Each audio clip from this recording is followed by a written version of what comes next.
Well, I wanna share some with you guys. You know, prior to having kids, I was working on a fashion project that I was very passionate about.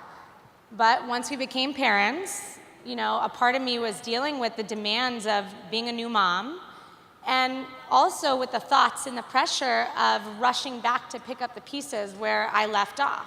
You know, we all go through it. It's a transition after becoming a new mom. And after many nights of 3 a.m. baby feedings and blank stares at the ceiling, I realized that what I really wanted in my life and what I really needed in my life was to be able to give our children more of my time. You know, not just my physical time, but emotional time. I needed to be more present, and I needed to be less reactive, because all of you know when we tend to get stressed out and a little bit overwhelmed with things or different pressures in our life, we're so easy to react upon things that aren't necessarily so much of a problem.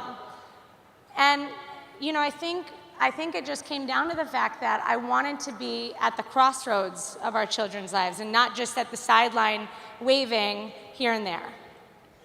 And I remember going through a rough phase, probably when Ava was about 3 or 4 months old. It was 3 or 4 months after I gave birth. And she was very fussy, and she was having a lot of stomach issues. I mean, after all, we had a 1.5-year-old and a 3-month-old. Things were hectic. And I was having trouble finding the balance in my life. And I was dealing with the guilt of giving everyone enough attention, and also trying to make plans and goals for things that I wanted in my life and in my marriage. So somehow I thought that everything would just magically fall into place or sort itself out. But how many of us know that life doesn't always go as planned or as we hope, right? So I can't remember what was exactly going on that day, but it must have been a rough day. We were home in New York, and my dad had sent me an envelope to my apartment in New York City, and he had written me a really sweet message.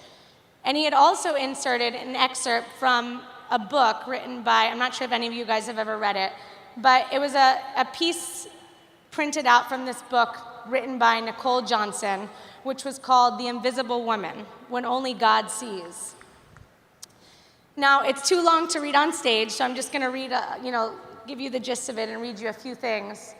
But basically, it spoke about a mother who was also feeling invisible. And I think that, you know, anyone who's a mom or a caretaker of children can all relate that some days we're just a pair of hands or a crystal ball to ask, you know, where is my laptop? Or, you know, a car to order to pick us up at 3, or Mom, what channel is this channel? You know, it doesn't matter if we're in the shower or sleeping on the couch, we just become a set of hands to do things.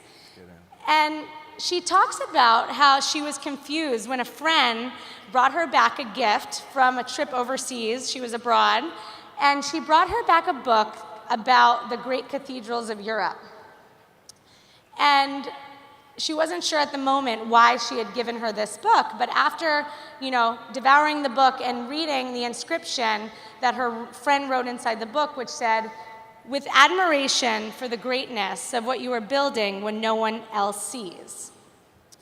So she discovered 4 life-changing truths that she could then pattern her work. 1, no one can say who built these great cathedrals. We have no record of their names. 2, these builders gave their whole lives for something they would never see finished. 3, they made great sacrifices and expected no credit. And 4, the passion of their building was fueled by the faith that the eyes of God saw everything.